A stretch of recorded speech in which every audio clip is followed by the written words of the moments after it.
update ko kayo kung ano ang resulta ng ating exam. So, at yung ano nangyari sa ating dalawang warriors. So, yan. Mamaya na lang. Bye-bye.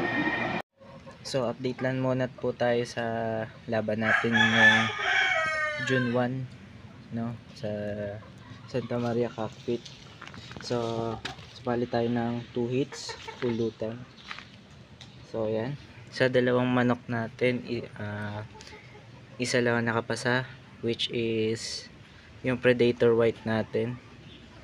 So, yan. Kung matatandaan nyo sa batch niya, siya na lang natira natin.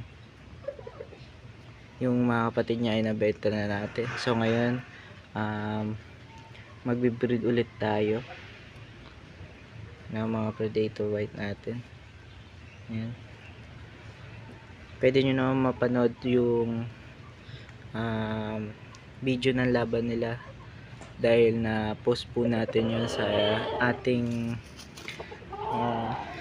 FB account, which is JNM Predator GF po. Yan. Napakaangas po. So bali 9 months lang to, mag 10 months. Yan.